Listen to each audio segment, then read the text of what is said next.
తెలంగాణ రాష్ట్రంలో కాంగ్రెస్ ప్రభుత్వం ఏర్పడ్డ తర్వాత ఆటో కార్మికులు బతుకులు దుర్భరమైపోయాయని Siddipet auto credit cooperative society గౌరవ అధ్యక్షులు పాల సాయిరాం అన్నారు. ఆటో కార్మికులకు ప్రత్యామ్నాయంగా ఆలోచించకుండా మహాలక్ష్మి పథకం ద్వారా ఉచిత బస్సు ప్రయాణం కల్పించడంతో ఆటో కార్మికులు రోడ్డున పడ్డారని ఆవేదన వ్యక్తం చేశారు. ఈ మధ్య కాలంలో జరిగిన ఆటో కార్మికుల ఆత్మహత్యలన్నీ ముమ్మాటికి ప్రభుత్వ హత్యలేనని ఆరోపించారు.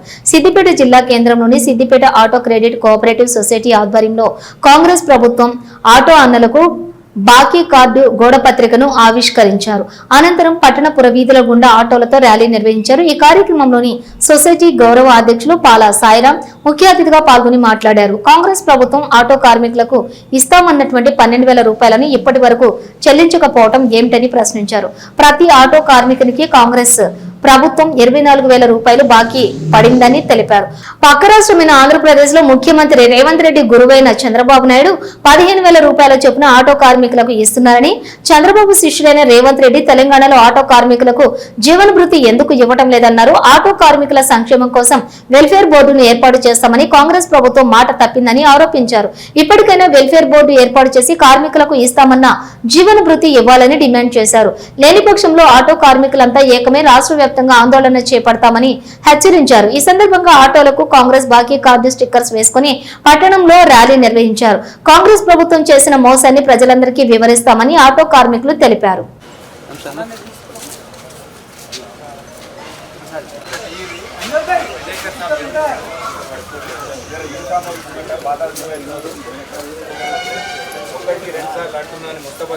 ఏమనుకోవద్దు, మా బాలరాజు కాబట్టి అన్న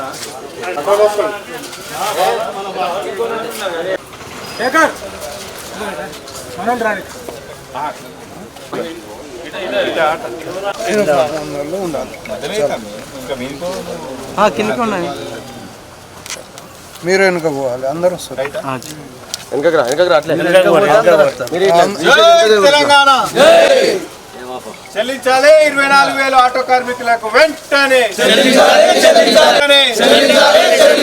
ప్రభుత్వం బాకీ ఉన్న 24,000 ప్రతి కార్మికునికి వెంటనే పెట్టేసి మనం అందరం చివరి బండి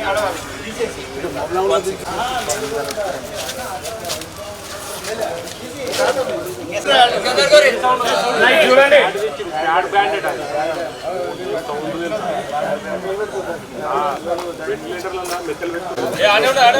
లోపలికి మీరు కోట్ ఇస్తున్నారు.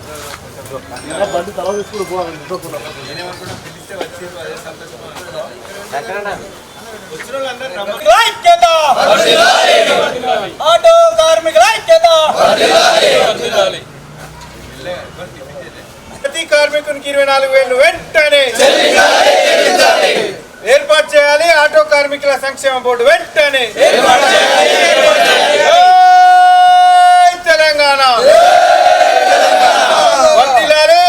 కేసీఆర్ నాయకత్వం, హరిశన్న నాయకత్వం తెలంగాణ చెల్లించాలి 24,000 చెల్లించాలి. ప్రతి ఆటో కార్మికునికి ప్రభుత్వం బాకీ ఉన్న 24,000 వెంటనే తెలంగాణ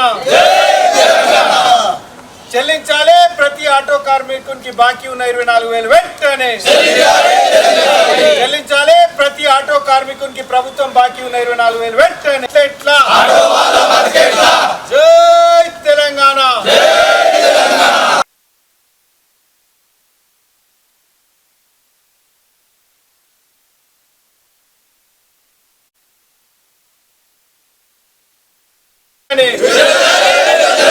చెల్లించాలి. ప్రభుత్వం బాకీ ఉన్న 24,000 వెంటనే చెల్లించాలి. ప్రభుత్వం బాకీ పడ్డ 24,000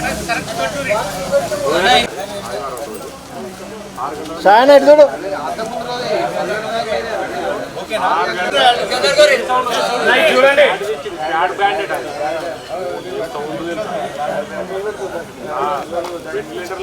రేవంత్ రెడ్డి గారి నేతృత్వంలోని కాంగ్రెస్ ప్రభుత్వం అన్ని వర్గాలను ఏ రకంగానైతే గ్యారంటీల పేరిట మోసం చేసి గద్దెనెక్కినరో, మా రోజు రెక్కాడితే డొక్కాడనే ఆటో కార్మికులను కూడా ఈ రకంగా 2 సంవత్సరాలుగా 22 నెలల నుంచి మోసం చేసింది. వాళ్ళు అధికారంలోకి వస్తే మహిళలకు ఫ్రీ బస్సు పేరిట ఆటో కార్మికుల పొట్టగొడితే ప్రయత్నం చేసిర్రు. అయితే మహిళలకు అందిస్తున్న ఉచిత బస్సు పేరిట ఆటో కార్మికులకు ఎక్కడ అక్కసు కానీ ఇంకో వేరే రకమైన ఉద్దేశం లేదు. కానీ ఒక పథకాన్ని ఇంప్లిమెంట్ చేసేటప్పుడు దాని ద్వారా ప్రభావితమయ్యేటువంటి ఆటో కార్మికుల గురించి ఆలోచన చేయకపోవడమే ప్రభుత్వం యొక్క నేరంగా, వాళ్ళ విచక్షణ లేని ప్రభుత్వంగా మేము భావిస్తున్నాం.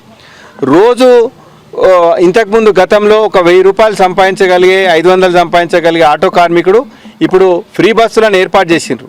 అటు మహిళల ఆత్మగౌరవానికి ఇబ్బంది ఉంది, ఆటో కార్మికుల బతుకు తెరువు కూడా ఆగమైపోయింది.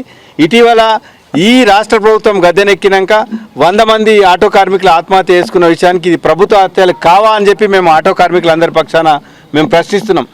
ఒకవైపు ఆటో కార్మికులు ఆత్మహత్యలు ఉన్నాయి, వాళ్ళు ఆటో కార్మికులకు ఒక సంక్షేమ బోర్డు ఏర్పాటు చేస్తామన్నారు, పట్టణాల్లో ఆటో నగర్లు ఏర్పాటు చేస్తామన్నారు. ప్రతి సంవత్సరం ప్రతి ఆటో కార్మికునికి విధిగా 12,000 రూపాయలు చెల్లిస్తామని చెప్పి మాట తప్పిన ఈ ప్రభుత్వాన్ని ఆటో కార్మికులు ఎక్కడికక్కడ నిలదీయాల్సిందిగా కూడా మేము బీఆర్ఎస్ పార్టీ పక్షాన, ఇక్కడ సిద్దిపేట జిల్లా ఆటో క్రెడిట్ కోఆపరేటివ్ సొసైటీ పక్షాన, మా ఆటో కార్మికుల అందరి పక్షాన కూడా మేము ప్రభుత్వాన్ని హెచ్చరిస్తున్నాం. ప్రతి సంవత్సరానికి పక్కనున్న ఆంధ్రప్రదేశ్ ప్రభుత్వంలో మొన్ననే దసరాకు ప్రతి సంవత్సరానికి ప్రతి ఆటో కార్మికునికి వాళ్ళు 15,000 రూపాయలు అని చెప్పి హామీ ఇచ్చిర్రు, అక్కడ అమలు చేసిర్రు. నువ్వు కాలేజీ నేర్చుకున్న చంద్రబాబు నాయుడు అమలు చేసిన దాన్ని మరి ఈ శిష్యుడు రేవంత్ రెడ్డి కూడా ఇక్కడ మరి తెలంగాణ ప్రభుత్వంలో ఇంప్లిమెంట్ చేయాలి, అమలు చేయాలి.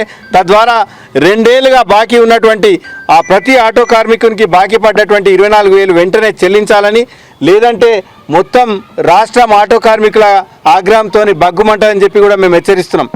ఈ ఆటో కార్మికులు కూడా రోడ్డు ఎక్కక ముందే వాళ్ళ సంయమనాన్ని మీరు ఇంకా పరీక్షించద్దు.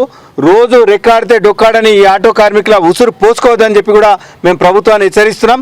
ఈ ఆటో కార్మికులు ఆగ్రహ జ్వాలాలు మీకు తాకక ముందే మీరు సాక్షాత్తు ప్రజాభవన్, ప్రగతి భవన్ అని మీరు పేరు పెట్టుకున్న ఇనుప కంచెలు బద్దలు కట్టినామని చెప్పి ప్రగతి భవన్ అని బద్దలు కొట్టి మీరు పెట్టుకున్నటువంటి ఆ భవన్ ముందటనే ఒక ఆటో కార్మికుడు ఆయన ఆటోను ఆయనే అంటుపెట్టుకొని ప్రభుత్వం పట్ల నిరసన చేసిండ్రు. అది ప్రారంభం.